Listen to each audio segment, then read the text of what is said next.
Buenas tardes, profe. Soy Marcela Enrique.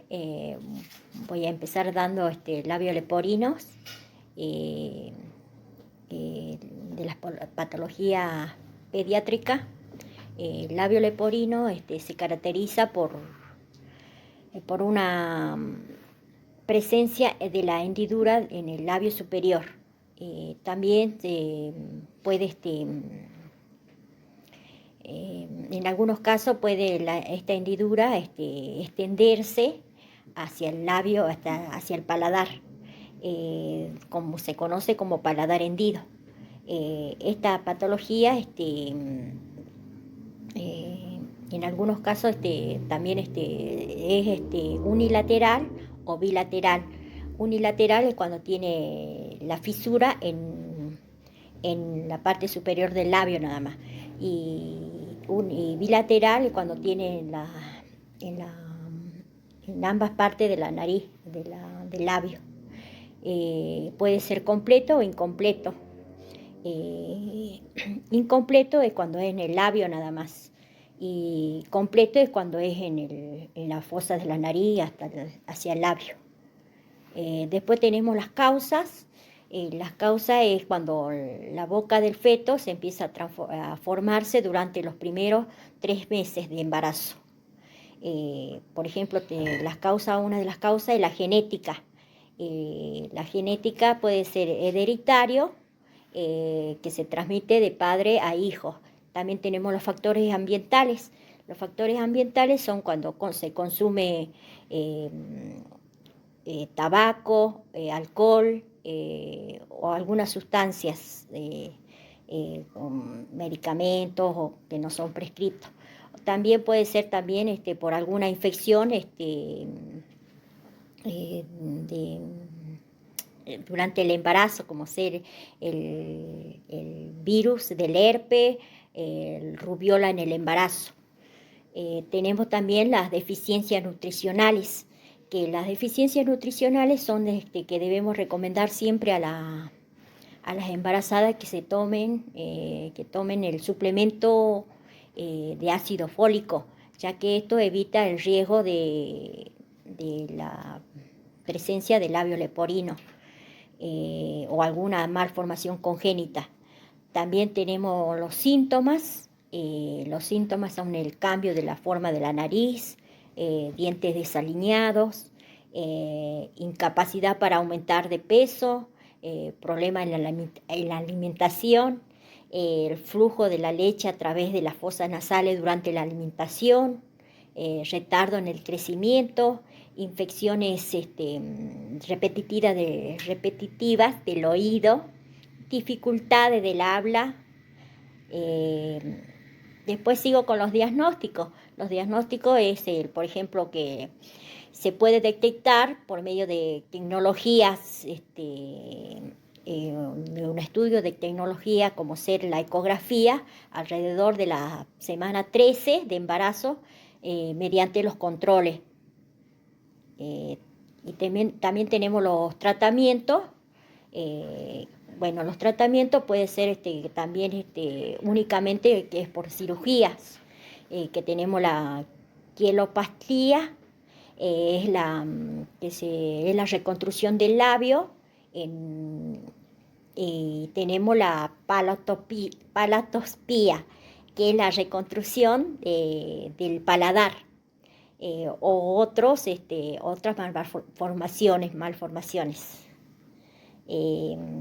Y después tenemos la alimentación también que es son problemas de la lactancia, que tenemos la alimentación artificial, que sería con un biberón, que se llama Especial NES, que son diseñados para estos casos de labio leporino, que son diseñados para aquellos bebés que no pueden crear un vacío. Entonces se creó este diseño para ello. Después tenemos los cuidados de enfermería. Los cuidados en enfermería, nosotros como enfermeros debemos nosotros educar, enseñarles todas las pautas a los padres, cómo deben alimentar a sus hijos con labio leporino, sobre todo que deben tener mucho tiempo que lleva esta alimentación lleva mucho tiempo. ¿Por qué? Porque hay que tener mucha paciencia, las tomas deben ser frecuentes y menos cantidad. ¿Por qué? Porque para evitar que se bronquiaspire el bebé. También tenemos eh, que en los recién nacidos, unilateral, se recomienda a las mamás, como tiene la fisura en una sola parte, que se le dé el amamantamiento, que le dé de la parte de que no tiene la fisura. El pecho debe estar firme, lleno de leche, para que el bebé esté en contacto de ese lado con la madre, así ese contacto es el contacto de piel a piel y crea el vínculo con la madre y el hijo. La caída del flujo de la leche debe ser lento para que el bebé también evite la broncoaspiración. También tiene que tener una posición adecuada. Otra alternativa también es el alimentar al bebé por un sistema suplementario, como dijimos, que también puede ser a través de una sonda. La sonda debe ser fina, para que esto que le permite al bebé que tener el contacto también con la madre cuando tenga la sonda, acercarlo hacia el pecho. Cuando esté succionando el bebé la sonda, acercarlo hacia el pecho de la madre para también crear ese vínculo. Después tenemos más cuidado que en la alimentación, que estos bebés corren riesgo de tener infección por la causa de que queden restos de comida. Se recomienda que siempre esté la higiene, cuando termine de alimentarse el bebé, se debe hacer una higiene. Esto para evitar que se infeccione. También después de las cirugías, después que haya pasado la cirugía, el bebé necesita el total alejamiento de los biberones. Entonces, para evitar la sutura del roce, para evitar el roce de las suturas y que se abran los puntos o que se infeccione. Y sobre todas las cosas, lo que a mí más me llegó en esta patología es el acompañamiento, apoyo hacia los padres durante este proceso, ya que ellos llevan un bebé con esta anomalía y necesitan sobre todo el apoyo emocional. Y eso es todo, profe, gracias. Bueno, profe, yo voy a dar lo que es hidrocefalia. Es una afección producida por la acumulación excesiva de líquido cefalorraquídeo en los ventrículos del cerebro, ya sea por una mala circulación o por una obstrucción en la salida de los ventrículos, lo cual va a provocar una presión en la parte interna del cerebro del niño. Tenemos diferentes causas, ya sea patogénica o por aparición. En la patogénica tenemos lo que sería obstructiva y no obstructiva. La obstructiva se debe a una acumulación excesiva de líquido cefalorraquídeo en el sistema ventricular. Y tenemos la no obstructiva, que puede ser, por ejemplo, absortiva, ya sea por alguna infección, hipersecretora por alguna hiperproducción de líquido cefalorraquídeo o ex vacuo por alguna atrofia cerebral, que sería en este caso las muertes de las neuronas. Tenemos después por aparición, tenemos la congénita. Tenemos, por ejemplo, efectos del tubo neural, ya sea por una espina bífida, en el cual la columna no se va a desarrollar correctamente. También puede ser por lo que sería una anencefalia, en caso de que el cerebro esté subdesarrollado y el cráneo incompleto. Tenemos también por una estenosis acueducto de Silvio, que es cuando el líquido se acumula entre el tercer y cuarto ventrículo. Y tenemos, genética, que también puede ser de madre a hijo o de algún familiar. Y también, lo que serían infecciones, ya sea como tipo alguna bacteria o virus. Tenemos después lo que sería la adquirida, que puede ser post-hemorrágica interventricular del prematuro, o puede ser por algún tumor como el meningioma o infección como la meningitis. Luego tenemos lo que serían los síntomas, tanto en lactantes como en niños. En lactantes, bueno, aparte de la presentación clínica, que es la cabeza de gran tamaño, las venas ingurgitadas por la presión venosa, la fontanela llena por el tema de la tensión. También va a haber lo que sería aumento excesivo del perímetro cefálico, de la irritabilidad, vómitos. Y en niños mayores también puede ser cefalea, náuseas y vómitos, cambio de comportamiento, letargia, que sería cansancio. También, bueno, otra causa que puede ser en un niño ya más grande, también lo que sería el estado febril, que bueno, muchas veces puede ser una de las causas. Tenemos el diagnóstico, que bueno, sería mediante el examen neurológico, que sería la escala de Glasgow. Tenemos, por ejemplo, bueno, este tipo de evaluación nos permite ver el nivel de conciencia del paciente, ya sea por un trauma encefalocraneal o para ver lo que será la evolución de la conciencia, para poder valorar.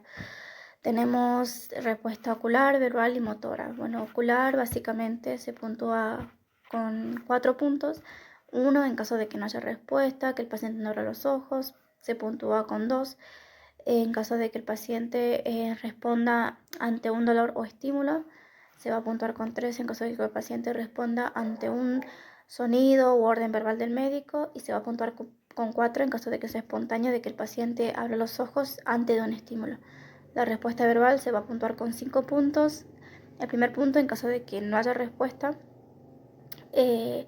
Después, el que se va a puntuar con 2 sería cuando el paciente hace sonidos incomprensibles, ya sea que se queja, que bueno, todos esos sonidos, y se va a puntuar con 3 en caso de que el paciente diga palabras incomprensibles, ya sea o palabras incoherentes o delirios. Se va a puntuar con 4 en caso de que el paciente esté desorientado. En caso de que se levante de manera confusa, no sepa dónde está, no sepa su nombre, no sepa lo que pasó. Y se va a puntuar con 5 en caso de que el paciente esté orientado en tiempo y espacio, sepa nombre, lugar y fecha. Después tenemos por último la respuesta motora, que se va a puntuar con 1 en caso de que el paciente no haya respuesta de una movilidad del paciente. Se va a puntuar con 2 lo que sería descerebración en caso de que el paciente tenga tanto las partes inferiores como superiores extendidas. Se va a puntuar con 3 en caso de que lo que sería decorticación, en caso de que el paciente flexione los brazos y tenga la parte de los pies con extensión. Se va a puntuar con 4 en caso de que tenga una flexión normal. Se va a puntuar con 5 en caso de que el paciente localice el estímulo, y se va a puntuar con 6 en caso de que el paciente obedezca las órdenes verbales del médico.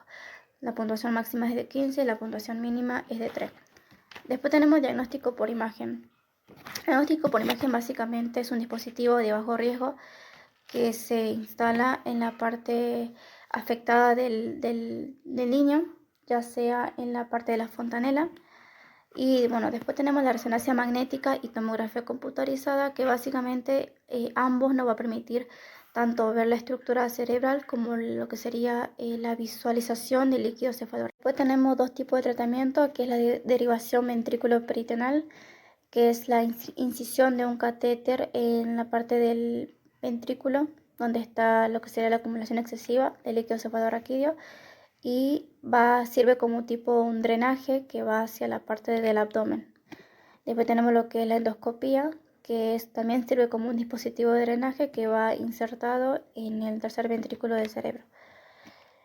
Después, bueno, básicamente los cuidados de enfermería es controlar los signos vitales.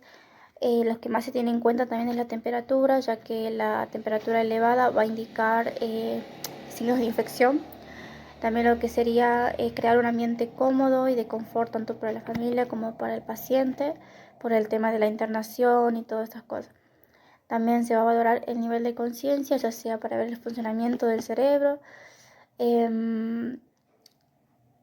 También se va a ver lo que sería la vía aérea, se va a colocar administración de oxígeno en caso de que sea necesario, porque al ver una disminución de la conciencia va a haber una disminución del reflejo respiratorio, y así poder evitar lo que sería una hipoventilación, que bueno, que en este caso, como el paciente va a tener respiraciones superficiales y lentas, va a haber una indicación de poco oxígeno en sangre.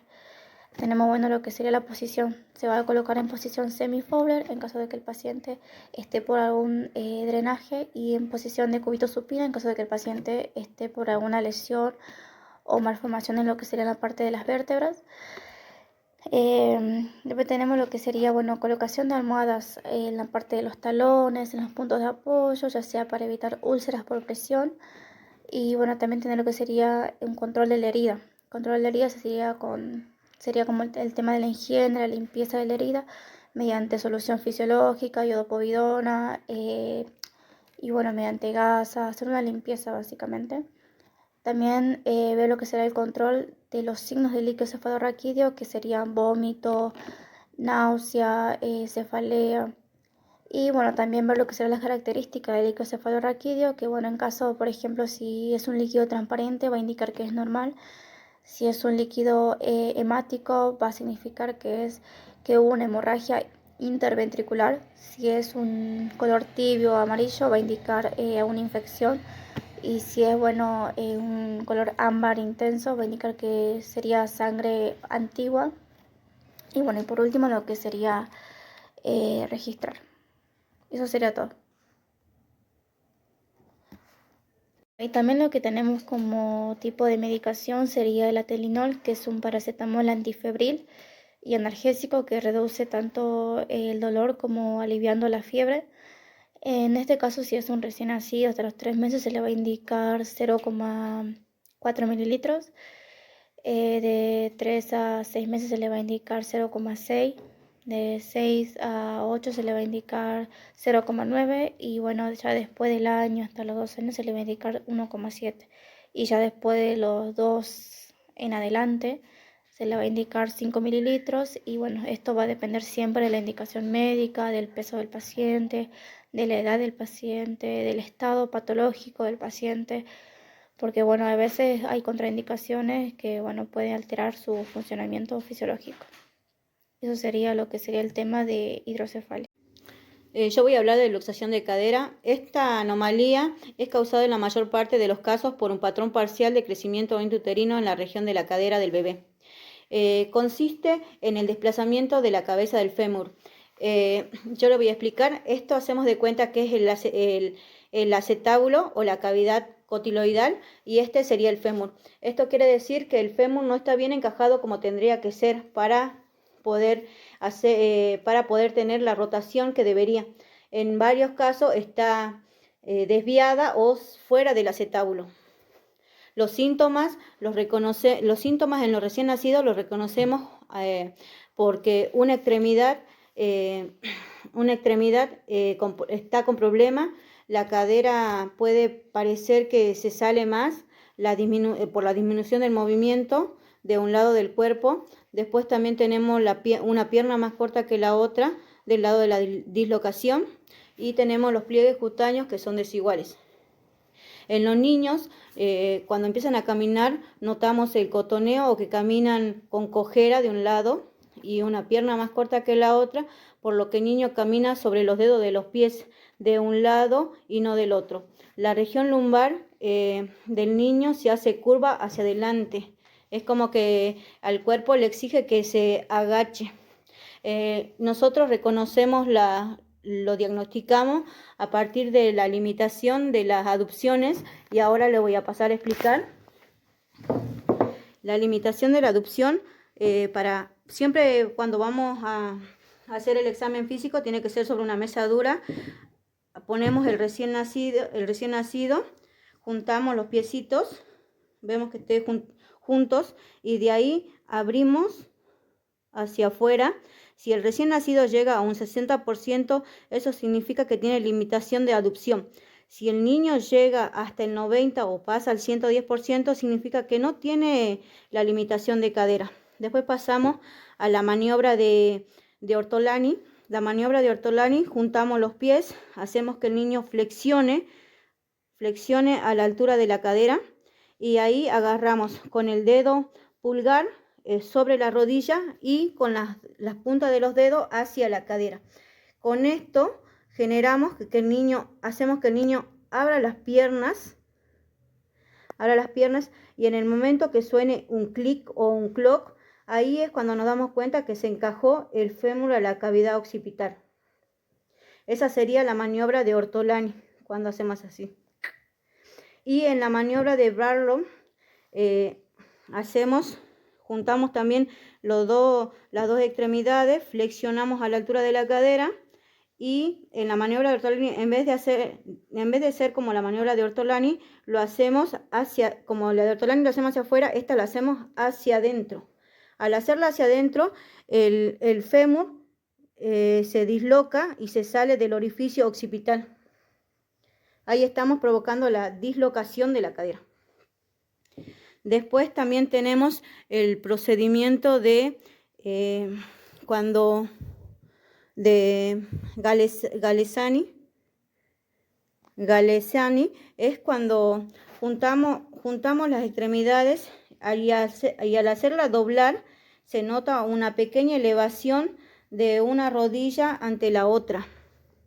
Después también tenemos los pliegues de los glúteos, que en sí tienen que estar los dos juntos, pero generalmente en el caso de la dislocación un pliegue está más arriba que el otro, y eso se nota en los pliegues de los muslos y de las piernitas. Después el tratamiento que tenemos es el tratamiento del arnés de Pavlik. Ahora le voy a explicar cómo se pone el arnés de Pavlik. El arnés de Pavlik sirve para que el fémur quede encajado en la cavidad occipital. Siempre que vamos a poner el arnés de Pavlik, generalmente el médico nos recomienda que vayamos una vez a la semana para que él mida el crecimiento del niño, vea el crecimiento del niño. Siempre se coloca de arriba hacia abajo. El arnés de Pavlik es regulable y tenemos que tener en cuenta de que el niño siempre utilice ropa de algodón para no lastimar y no crear llagas o que se hagan algunas irritaciones. Encajamos la parte de arriba. Esto generalmente siempre lo regula el médico y no lo tenemos que tocar, porque eso va cambiando, depende cuánto va creciendo el niño. Ahora, en la parte de abajo, el niño tiene que quedar en la posición de sapito, así. Así tiene que quedar en la posición de sapito. Ahora encajamos el empeine. Regulamos a la altura que tiene que quedar. Pasamos.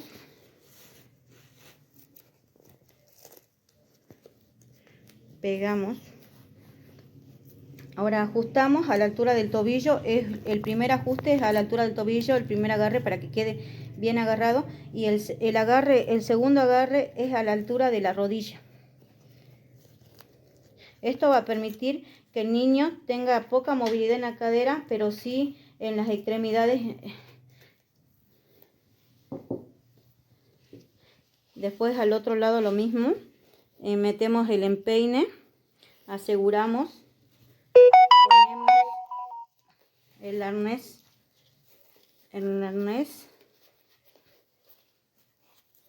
ajustamos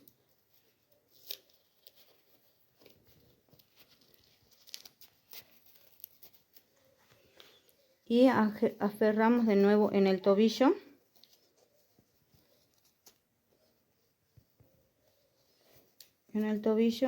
Y en la rodilla.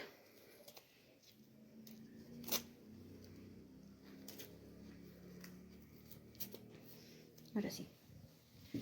Esta es la posición en la que tiene que quedar el recién nacido. Generalmente el tratamiento se hace que tienen 2 meses hasta los 6, 7 meses, depende de cómo vaya evolucionando el niño. Y es el único tratamiento que hay. Siempre se aconseja al padre o se le hace saber que el niño en los primeros días que se le coloca el arnés va a estar medio irritado, llorón, inquieto, pero es hasta que se acostumbre. Después no le va a incomodar. Cuando vaya creciendo puede gatear, no lo inmoviliza totalmente, puede gatear, tiene movilidad. Lo que sí asegura de que no se salga el fémur del acetábulo. Tenemos después lo que son convulsiones, que son contracciones musculares por descargas eléctricas en el cerebro. Pueden ser parciales que afecten una sola parte del cuerpo, pueden ser generalizadas que afecten el cerebro en su totalidad, pueden ser sintomáticas, ya sea desencadenadas por algún estímulo, por ejemplo una hipoglucemia, también pueden ser idiopáticas por alguna epilepsia. Bueno, más que nada lo que serían los síntomas son contracciones repentinas, involuntarias y hasta a veces dolorosas. Tenemos los tipos de convulsiones, tenemos la focal, que en este caso va a afectar una sola parte del cuerpo, van a haber alteración en la conciencia, movimientos espasmódicos e involuntarios en caso de que el paciente no va a poder controlar los movimientos. También va a haber lo que sería la aparición de zumbidos o percepción de zumbidos y olores desagradables. Y bueno, el paciente en otros casos también va a ver manchas en el momento. Tenemos la tónica, que bueno, en este caso va a haber una contracción muscular, los músculos del pecho se van a tensar, también va a haber dificultad respiratoria. Después tenemos la clónica, que bueno, es la pérdida temporal de la conciencia, puede haber dificultad respiratoria, también va a haber lo que sería babeo o cialorrea abundante, y en otros casos también va a haber lo que es incontinencia urinaria. Después por último tenemos lo que es la docencia, que en este caso es más leve, es temporal. El paciente lo va a superar en el tema de la pubertad, no se va a acordar de lo que pasó. Después tenemos lo que son las causas. En neonatos tenemos básicamente anomalías metabólicas, ya sea por alguna hipoglucemia, tenemos un trastorno grave por alguna lesión o malformación, un trastorno hereditario o un consumo materno, ya sea de sustancia o medicación. Luego tenemos lo que serían los tipos de diagnóstico. Tenemos el examen neurológico, que dijimos que era lo que sería la escala de Glasgow. Tenemos después el análisis de sangre para ver lo que sería el valor de los electrolitos, la hipoglucemia, el pH.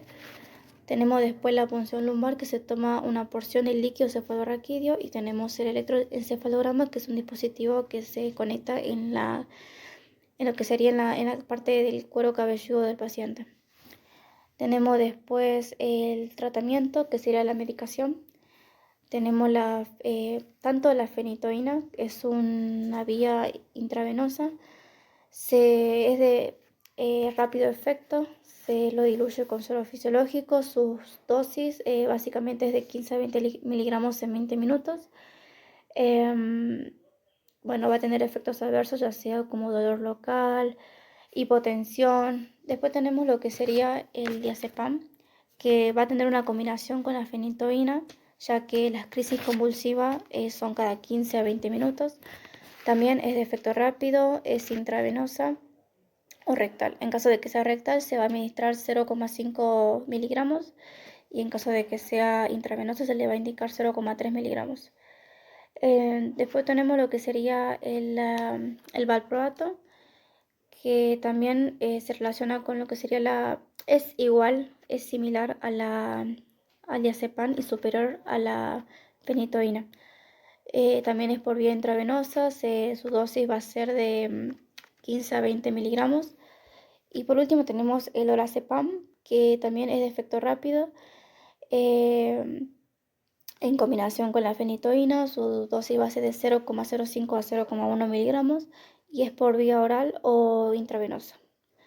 Tenemos por último lo que serían los tipos de otro tipo de tratamiento, que serían los cambios de hábito, ya sea una alimentación saludable, variable, también lo que sería tomar la medicación, evitar lo que es el estrés, tratar de descansar el tiempo correcto. Tenemos después los tipos de cirugía. Tenemos la resectiva, que es la extirpación de una parte del cerebro, ya sea en los tejidos dañados. Mayormente se realiza en uno de los lóbulos que está afectado, ya sea por algún tumor, lesión o malformación. Tenemos lo que es la terapia térmica intersticial con láser. Es menos invasiva, se va a utilizar una resonancia magnética para poder realizar el procedimiento, lo cual esto va a tomar una porción del tejido afectado. Y después tenemos lo que sería la estimulación cerebral profunda. En este caso se va a colocar un dispositivo en lo profundo del cerebro para estimular las descargas eléctricas que inducen a las convulsiones, lo que va a provocar un buen funcionamiento del cerebro. Tenemos después lo que es la caliostomía, que es una extirpación total o parcial de una parte del cerebro. Y tenemos la hemisferectomía, que es la extirpación total o parcial de un hemisferio, ya que el niño va a tener varios tipos de crisis convulsiva en varias partes localizables de un mismo hemisferio. Y tenemos por último la hemisferectomía funcional, que es la extirpación de nervios sin tocar las partes reales del cerebro. Después tenemos la atención inmediata del paciente con convulsiones. Tenemos, bueno, ver lo que sería la vía aérea, la ventilación, la circulación. Tenemos otros cuidados también como el examen físico, el examen neurológico, análisis de sangre, todo eso. Después tenemos lo que son, por último, los cuidados de enfermería. Ya por último serían los cuidados de enfermería, ya sea antes, durante o después de la crisis. Bueno, antes se va a disponer de una cánula cerca del paciente en caso de intubación. También se va a preparar el material tanto de oxigenoterapia como de aspiración en caso de ser necesario. Se va a procurar un entorno adecuado para el paciente en caso de no tener elementos con punta o objetos que puedan provocar una lesión en el momento de crisis. También se le va a indicar a la familia del paciente o al paciente la información en qué hacer, cómo actuar ante el momento. En caso de que el paciente esté en cama o esté de pie, se tiene que recostar sobre el suelo. Después los cuidados de enfermería durante la crisis. Si el paciente se encuentra en la cama, se le va a ayudar a que se tumbe en el suelo, se le va a colocar lo que sería la cánula, se le va a ver lo que sería la vía aérea mediante la aspiración, en caso de que se pueda y en caso de que sea necesario. También se va a permanecer con el paciente, ya sea para valorar características como el tiempo de duración de las convulsiones, qué tipo de convulsión, todo eso. Después tenemos lo que sería administrar oxígeno y se controla lo que es la saturación del paciente. También se va a valorar el estado de conciencia, se va a realizar RCP en caso de que el paciente tenga un paro cardiorrespiratorio. Se le va a avisar al médico lo que sería la situación del paciente y se le va a aplicar un acceso venoso, ya sea para medicación, un fluido o alguna muestra, para tomar alguna muestra de sangre. Tenemos lo que sería después, paciente después de las convulsiones, se le va a controlar signos vitales y glucemia. También se le va a realizar un examen neurológico mediante la escala de Glasgow. Se le va a orientar y tranquilizar al paciente y también, bueno, se le va a preparar el material de oxígeno en caso de que vuelva a suceder otra crisis convulsiva y por último se va a lo que sería registrar. Bueno, voy a hablar del síndrome nefrótico. Este es un trastorno que se transmite de los padres a los hijos, el cual el bebé presenta una pérdida de proteína y edema en el cuerpo. Esto significa que tiene una inflamación en lo que es el rostro, los brazos, los pies, las piernas y el abdomen. Esto se debe a que los riñones no trabajan bien y los glomérulos no cumplen la función que deben cumplir, que es de la absorción de la proteína, por eso se elimina a través de la orina. Esto genera, las causas son proteína en la orina, niveles bajos de proteína en sangre, niveles altos de colesterol, niveles altos de triglicéridos y edemas. Se clasifican como congénito, que es transmitido a través del padre a los hijos por alguna patología, y en el primario son idiopáticos, que no se sabe la causa. Generalmente esto se detecta en un niño de 1 año a 10 años. Y en el secundario es por alguna enfermedad o por alguna infección por medicación o causada por medicación. Los síntomas son la tos, disminución del gasto urinario, apariencia espumosa en la orina, el poco apetito, el edema, la acumulación de líquido, y después puede observarse que el niño está irritable, tiene somnolencia y fatiga. Se diagnostica por análisis de orina, donde el análisis de orina tiene que ser completo para saber qué tanto de proteína va a eliminar el chico. Después bioquímica, para saber que es bioquímico de sangre, y una biopsia de riñón. El estudio de la biopsia de riñón nos sirve para saber en qué etapa está la enfermedad y cómo va evolucionando en el tratamiento. El tratamiento generalmente siempre son antibióticos para controlar las infecciones, la metilprednisolona y los corticoides. Sirven son inmunosupresores y antiinflamatorios. Esto hace que alivie la inflamación. Generalmente el tratamiento dura entre 4 a 6 meses con dosis de 0,2 o de 0,3 por día. Esto generalmente es mejor adaptado en un chico que tiene, en un niño de nivel primario, o sea, que sea de un año a 10 años. Generalmente cuando está en la etapa, cuando es congénito, el niño no llega a sobrevivir. Y en el secundario es para los mayores. Y lo que afecta mucho es también el que no sigan el tratamiento o que abandonen el tratamiento. Como cuidados de enfermería, nosotros recomendamos que debe considerar la importancia del peligro de las infecciones en esta enfermedad. También tenemos que explorar que el niño no tenga edemas, determinar el peso. Eso siempre que nosotros los pesamos, que sea en la misma balanza, que tomamos la medida con la misma cinta métrica. Y después para medir el perímetro abdominal. También se debe registrar con exactitud la entrada y salida de líquidos. Tiene que, si tiene restricción de líquido, en vez de darle en un vaso grande, le doy en un vaso chiquito. Tenemos que recoger la orina por 24 horas. Analizar y enseñar a los padres a analizar la orina por tiras reactivas. Debemos advertirle sobre el tratamiento de corticoides, el efecto secundario y el peligro de interrumpir la medicación sin control o decisión del médico. Lo que esto hace que el niño tenga una recaída. Para nosotros es importante que el niño que tiene síndrome nefrótico pueda tener una mejoría, dado que el niño, a través de la medicación que son los corticoides, previene la inflamación y hace que el riñón trabaje como tiene que trabajar, que es absorbiendo las proteínas y los líquidos. Y eso sería todo. Muchas gracias.